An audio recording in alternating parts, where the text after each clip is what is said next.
Merlin Sports. Hello, everyone. Welcome to our 2023-2024 NHL preview show. And with you is Fenomena from Merlin Sports, and I'm joined today by my partner in crime, D-Dawg. Why don't you say what's up? What's going on? Oh, Excited to be here. Ready to get at it for the NHL season. Best time of the year, man. yeah, great to have you. We're about a week away from the kickoff of an NHL season, and rosters are pretty much getting finalized in the next couple of days, so we are close. So this year we're gonna kick off with the Eastern Conference. This will be our Eastern Conference preview show, and we're gonna start with the Metropolitan Division. There's 8 teams in this division, as every division in hockey is stacked with teams because there's only 4. So we're just gonna read you through the teams. I'm gonna play it back to you in the order that they finished last year, and then we're gonna discuss our thoughts on what teams we like to come out, what teams are looking to make a step forward, and what teams may take a step back. So let's start with the Metropolitan Division. I'm just going to run them off here.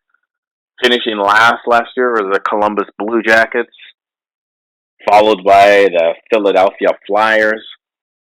Washington Capitals had a down year and missed the playoffs, which is rare for them. Pittsburgh Penguins as well, I think, came down to the last weekend of the regular season and they missed the playoffs.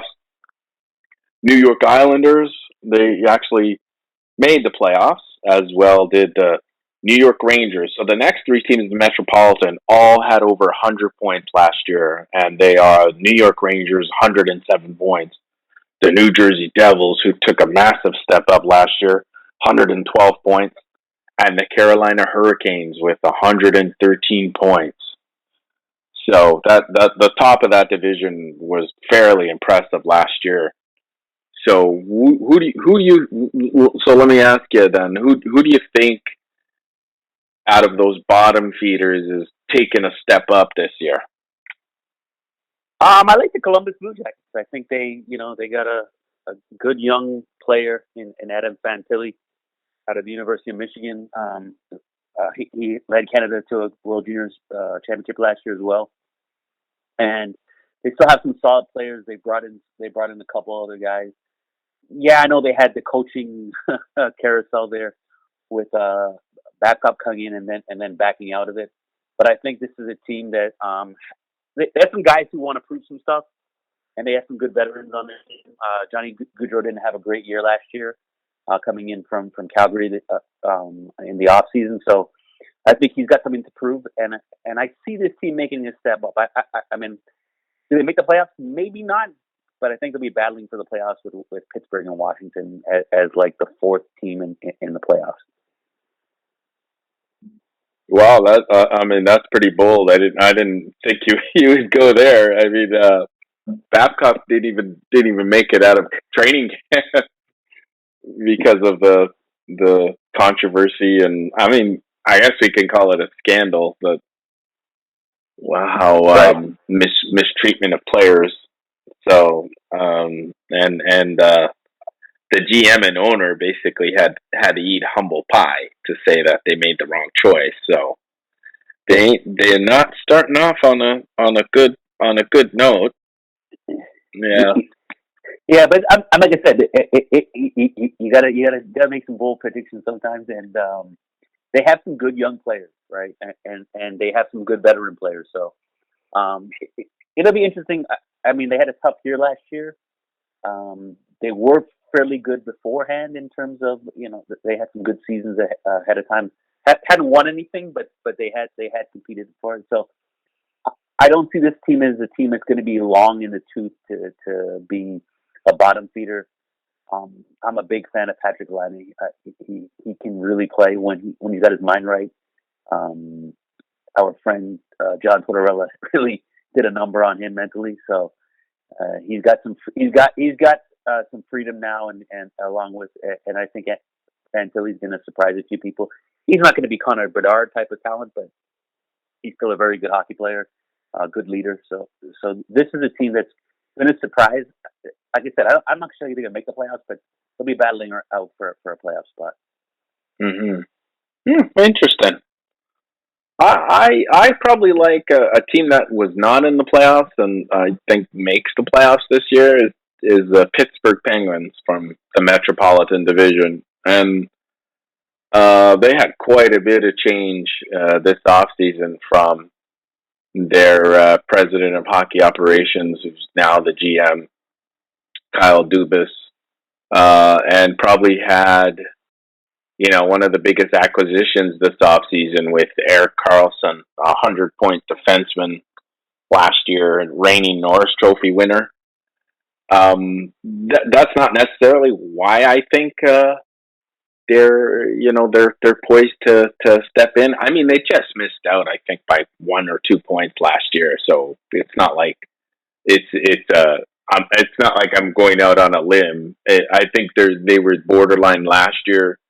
I think that Crosby and Malkin will be somewhat healthier this year, and they're getting long in the tooth. So I think they make a push for it, knowing that Father Time is just around the corner, and the core of this group with Chris Letang, and now you throw in another veteran in Carlson.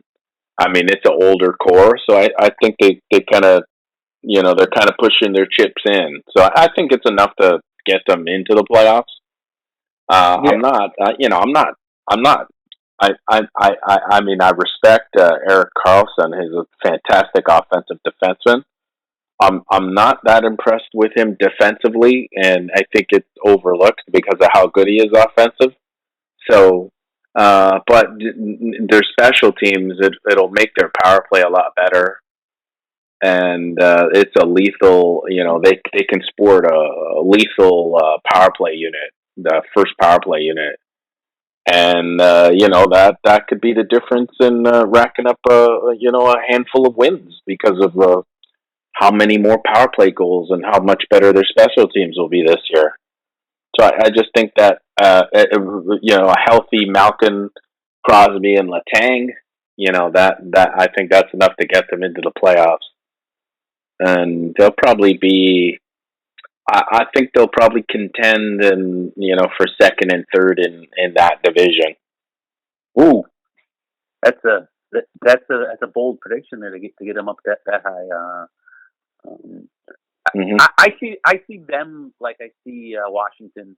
They're an older team, veteran team, and their veterans are going to keep them in the hunt for a playoff spot. Making it difficult. Carlson's a good addition, but like you said, defensively he's not the greatest. So, but I do see them in Washington kind of as part of that battling out of a team looking to make the playoffs because they don't have much time left. They're all getting up there in age. Ovi is 38 this year, and really for him, it's really about whether you can catch Gretzky. I mean, I know Gretzky said in the past that he believes he's going to catch him, but that's where I see Pittsburgh. I see them battling out, and Columbus is probably that third team that's going to kind of battle for what I see as the fourth spot, the wild card spot in that division. Wow. So, having said that, then who do you think is the cream of the crop of this division? Well, I think New Jersey's going to take the step up and win the division this year. Carolina is going to battle them for the top spot in the division. Those are the two best teams in the division. They haven't really gotten any worse. I know Carolina did lose some veterans, but they brought in some great with former Leaf Michael Bunting and stuff. Their goaltending is solid, and so that's a team that I think is going to continue to battle up there as Carolina. But I think New Jersey is just a little bit better now. They got some more experience. The Hughes boys they have this little how would I say shine, those two guys. So I think that's a team that's going to challenge for the top spot in the division. Even in the league, because no one's going to run away with the league like Boston did last year. I don't see that. So those are two teams that were up there last year and finished second and third in the conference last year, and I still see them finishing up there again this year. Mm-hmm. And look where it got Boston too, right? It got them a first round exit. So yeah, they pulled the Panthers from the year before, right? So mm-hmm. which is gonna be interesting because when we flip to the Atlantic Division, we can talk about that because I see that as something coming up there. Okay, well, I mean, you mentioned the Devils, who had a strong year and have a young core. So yeah, there's definitely a lot of promise there. We didn't even talk about the Rangers, who were a 107-point team last year. So if you have Blue Jackets and Devils and Hurricanes, all pushing for playoff spots, and where are you putting the Rangers? So I think the Rangers are the third best team in the division. They obviously have the best goalie in the division, and in hockey, goaltending can get you a long way, especially in the playoffs. But it can get you a long way in even in the regular season because if you have a hot goalie and you have a good goalie, you can ride it to a lot of victories. And so, with Shesterkin as the one of the top goalies in the league, probably the top goalie in the league right now with Vasilevsky out for Tampa. They're going to be a team that's going to challenge for definitely. I think third place they're solid there. I think the Islanders will be nipping at them for third place, but I think the Rangers are still a better team than New York. I don't think they're as good as Carolina and New Jersey, so I see them sliding in third, and then I see those other teams, the Islanders, Washington, Pittsburgh, and Columbus battling out for that final playoff spot or wild card spot in the division. Obviously, you have the Philadelphia Flyers who are going to bring up the rear. They suck, like they're just bad, man.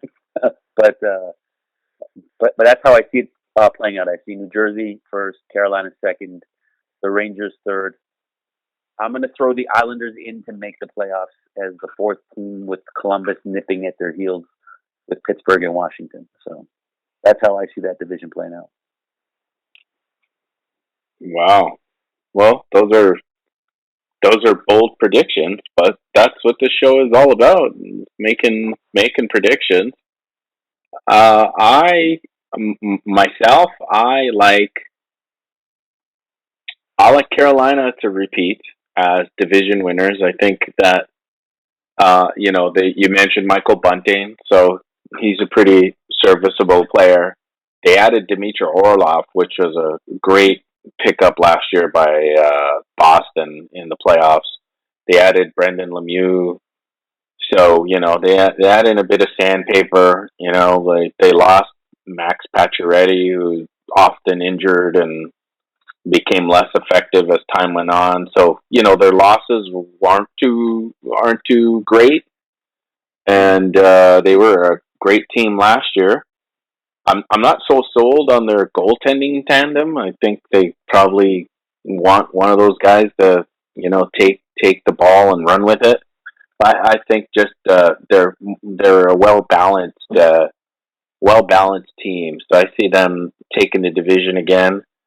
And I think the Devils and the Rangers fight it out for second place because they're still pretty stacked, and they kind of fought it out last year for second place.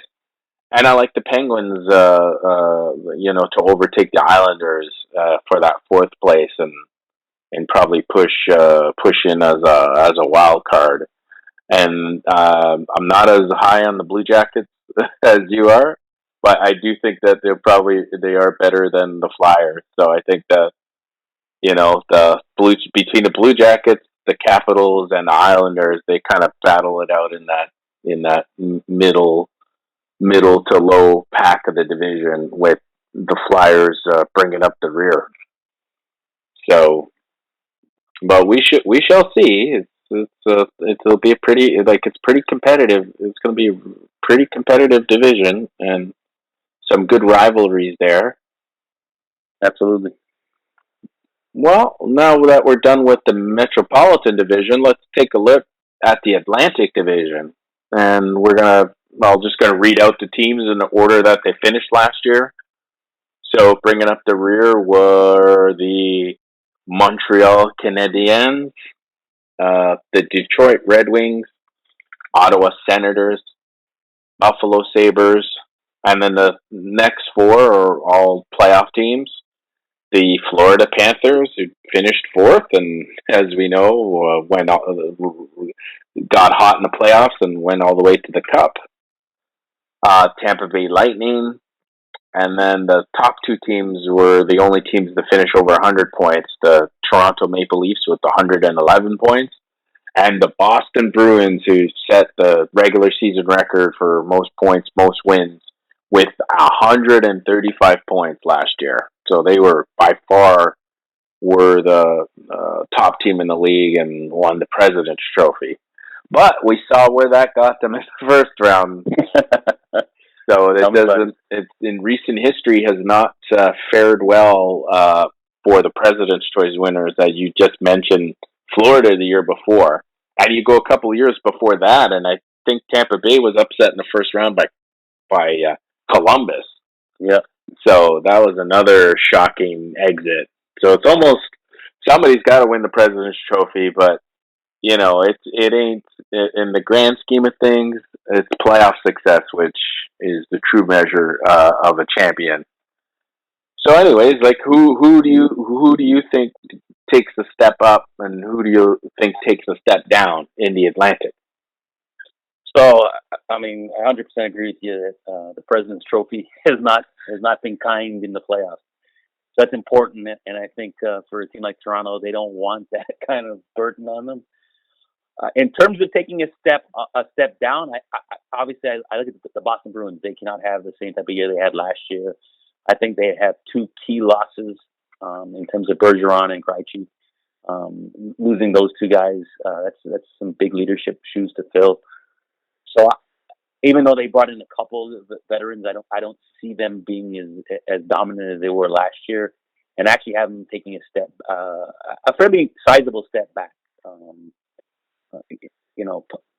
As they've gotten older, they still have a couple guys around, Pasternak and Marchand, who will help them along and probably keep them in playoff contention. But they're not going to be as the top of the division. I look at the Florida Panthers as a team. They're gonna ride that Stanley Cup wave and bring themselves back up to the top of the division again. I think that experience in the Stanley Cup playoffs brought them to where they needed to be.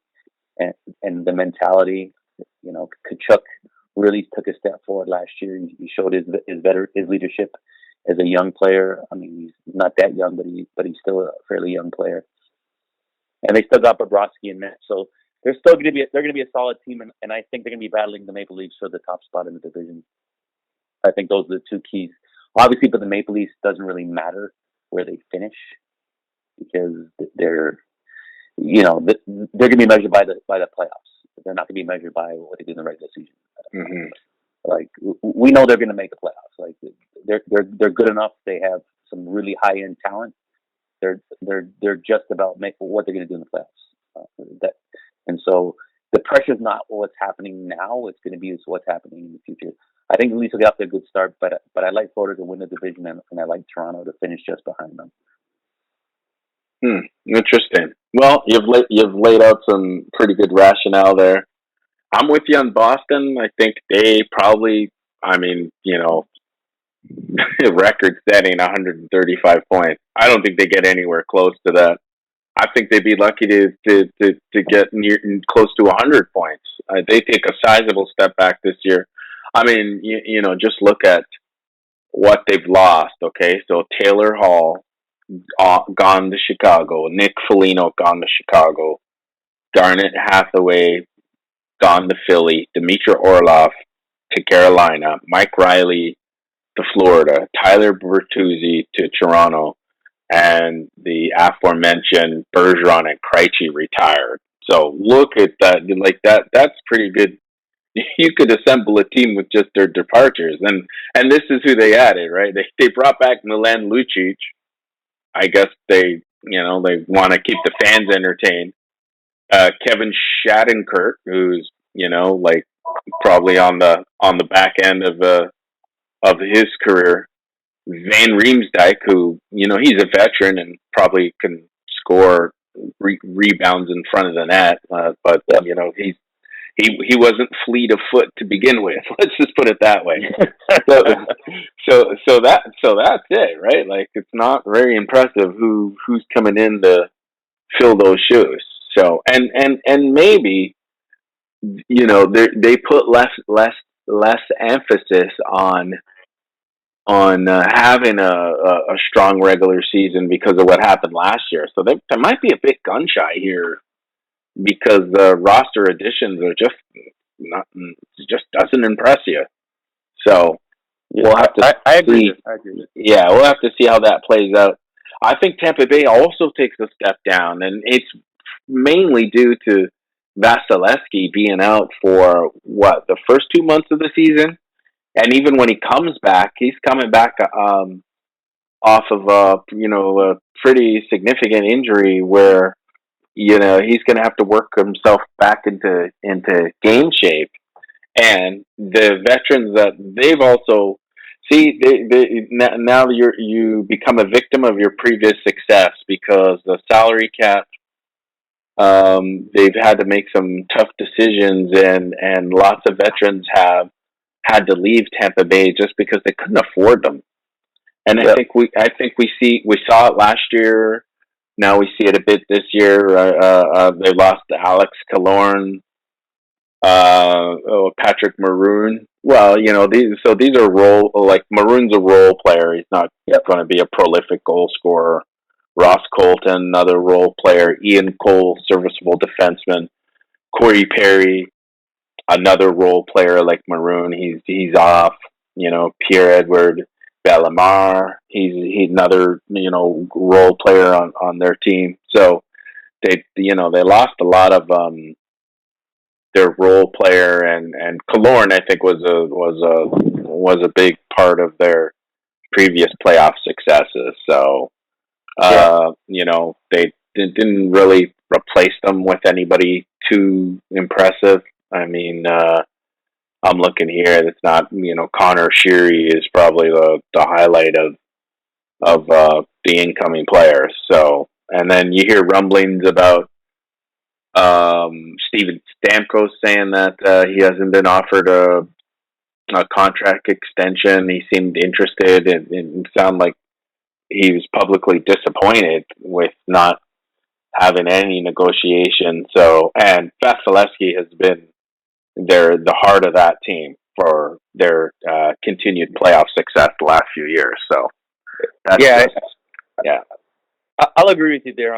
I mean, I have it down here in my notes is that their success is going to be how they manage without him, right?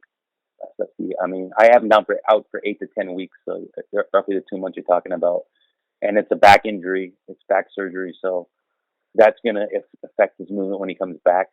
But the thing with Tampa is they still got enough talent up front and on the back end to keep themselves in the conversation. I still think they make the playoffs. It's going to be it'll be tough, but it's really about how they manage without Vasilevsky for that 2 month, 2 to 3 month period.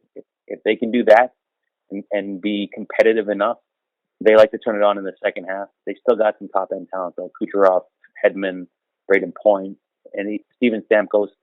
It might be a little good for him to be a little bit pissed that he doesn't get a contract. You always play better when you're a little bit upset. So, but I agree with you. Boston and Tampa are two teams that are going to take a step back. I think Tampa being off early last year will help them because they hadn't had a lot of rest the last few years. Coming off, they had a long playoff run the last few years, and so coming off a shorter playoff run, they'll have some rest. Obviously, didn't help Vasilevsky, but they'll have some rest from their veteran players. Who do you think? I think we can both agree that Montreal is going to be the bottom feeder again. Yeah, I think without a doubt, right? Montreal, they just. I mean, they have some young players. You could kind of see that they're trying to build towards. But I mean, like their younger players are are undersized. They're on the smaller side, which is I guess with today's NHL is a time where you can have multiple small players. It's not like NHL in the past where you had to be amazing as a small player to to survive in the league. But Absolutely. now the way the game's officiated and they tried to do away with the trap when New Jersey and Minnesota were notorious for playing that trap hockey, that trap era of hockey as well, where it's just clutch and grab. So it's opened up the game where young, small, undersized players can succeed more. It's just I think they got too many of them, and you'll go against some big players in the Atlantic Division, and I think the grind of the 82 game season. I think they'll be right where we expect them to be, last. I'll be shocked if they don't finish last in the division, because I do think Ottawa. I think Ottawa is an up and coming team. Like they have some good young talent. They have some skilled players. They have some size. I like Buffalo too, in the same way that I like Ottawa, like a young team with some skilled players. They have some young defensemen there that like another year under their belt. So I think they make strides. Red Wings, I'm not sure about the Red Wings. I think them and Montreal kind of bring up the rear, although I do think Red Wings will be better than Montreal. So I see Toronto as probably the favorites to win the division, just because they're a good regular season team and they still have their core intact. They changed some of the supporting pieces, but if their core stays relatively healthy, which they kind of have over the last few years, and they get some kind of decent goaltending, they'll probably push for first place. Right? They're kind of been a 100-point team for the last couple of years, and I don't think there's a runaway leader like how Boston was last year. So I think the Panthers are in the mix. So honestly, this division is hard because I think Lightning are in the mix to make the playoffs.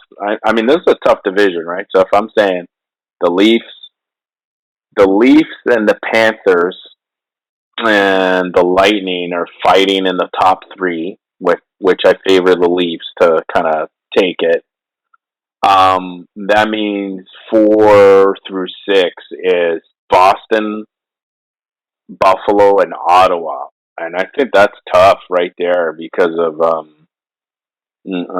like Buffalo just missed the playoffs last year, and Ottawa, like as I was saying, like a good young core. And if you get fortunate with health and get consistent goaltending, I mean they those three teams fight it out for a wild card.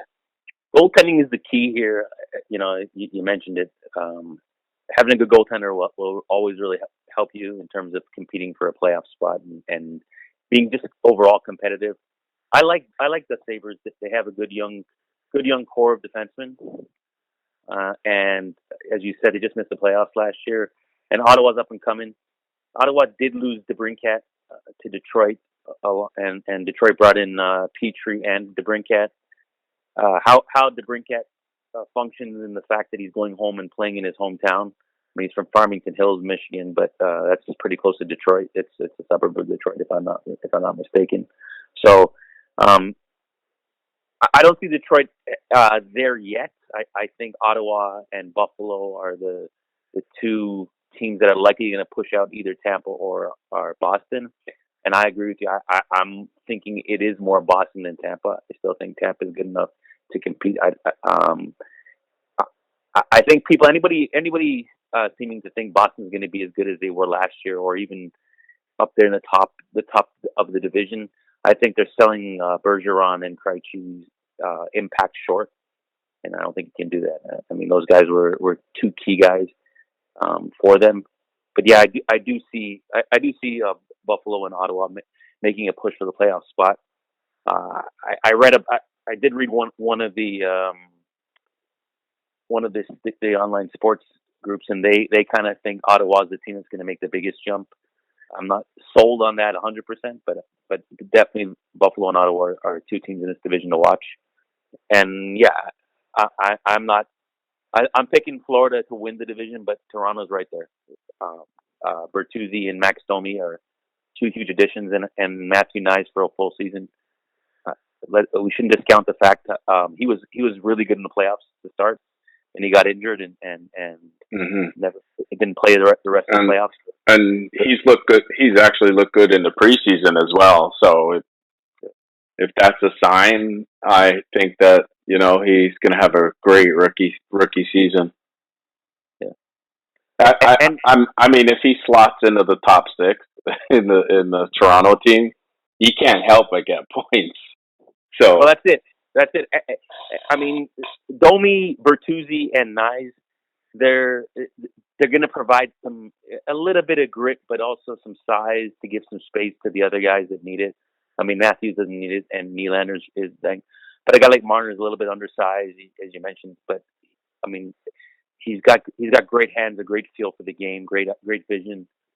He's just a little smaller, so him winning off pucks in terms of physicality is not going to help him. But a guy like Nyes will help. Even a guy like Domi, I know Max is a little bit small too, but he's got the Domi blood in him, right? His father was a small, scrappy guy. So I think those are nice key additions to the Leafs. Those two wingers, and will help. It will help either the not the top 3, but at least will be one of them will help in the top 6, and then the other 2 can easily help in the bottom 6. So the Leafs problem is going to be about their defense, really. And I mean, during the regular season they're going to be fine, but I think their goaltending is going to be solid. I saw they put Murray on the injured list, which is perfect because let's face it, he's so up and down and he's always injured. So getting that headache out of the way helps them. So it'll be interesting. But I agree with you. They're a good regular season team, and they are going to compete for the upper echelon of this division. Okay, so we're kind of close here. I think I have Toronto first and Florida second. You have Florida first and Toronto second, and then we kind of have that the second tier kind of fighting for the third place and possibly wild cards. So it's the same group of teams we like. The order is pretty tough because you got 2 teams on the slide down and you got 2 teams on the slide up. So who's gonna they'll all be jockeying for position, and injuries and goaltender consistency I think are 2 factors to determine which way it's going to go. How far down will those teams go down, like Boston and Tampa, and how much of a jump will Ottawa and Buffalo potentially take? So I think we're kind of in agreement. Anyways, it's shaping up to be a strong division as usual, and it would be interesting to see how when the season starts how things start looking. Absolutely. It's going to be a dogfight in that division, and it's going to be a couple dogfights actually, because the top 2 are going to be fighting it out, and then that middle tier group fighting out. And Montreal will be happy to bring up the rear and be point fodder for everybody else. Maybe they'll catch a couple games here, but for the most part, that's just a W that most teams have to put on in their win column. Right. Okay, so if we're kind of saying Florida, Toronto, and the Metropolitan Division, we're kind of saying Carolina and New Jersey. So they're like the cream of the East. So if I know it's preseason, but this is the time when we're making predictions. But if you were to, who do you see as coming out of the East? I'm gonna say I'm gonna bring the Devils in Toronto into the Eastern Conference Final, and I'm not sure the Leafs are ready to make that next step to the Stanley Cup, but maybe they are. Really depends on their goaltending. So let's make a bold prediction. There's got to be a Canadian team that win the Stanley Cup sooner or later. Let's put the Leafs in the Stanley Cup final. Wow, that is bold indeed. Well, I mean, as we, it's a tough question because I mean, as we saw last year, Florida, you had a wild card team. You basically catch lightning in a bottle and make a run to the Stanley Cup final, right? On the back of their goaltender just had a very below average regular season and just caught fire in the playoffs. So, is there another team like Florida lurking this year in the East? I'm not sure, but my gut tells me it's going to be one of these these upper echelon teams that we mentioned: Florida, Toronto, New Jersey, Carolina. And if I had to pick now, I might say Carolina comes out of the East just because their season ended in disappointment in the playoffs last year. So I think that they learn from that. As long as they have good goaltending to as their goaltending stays intact, that they make a run. I mean, they made it to the conference finals last year, and then the aforementioned Florida Panthers, who caught fire, knocked them out. But I think they come out of the East this year. And that's just my feeling. I think Toronto will be there as well in the conference final, but I think Carolina just because they have a stellar defense, and I think they just make it out of the East.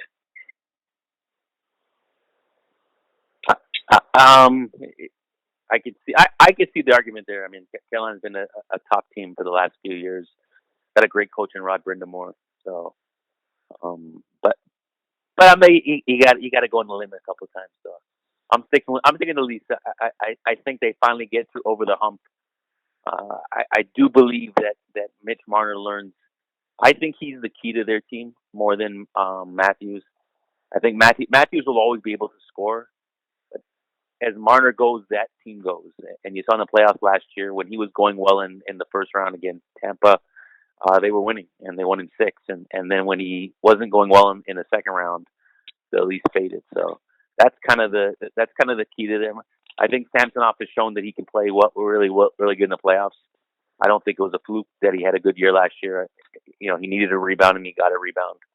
So, but it's gonna be interesting, right? Because I think those 4 teams are a little bit above everybody else in the conference. So. Uh-huh.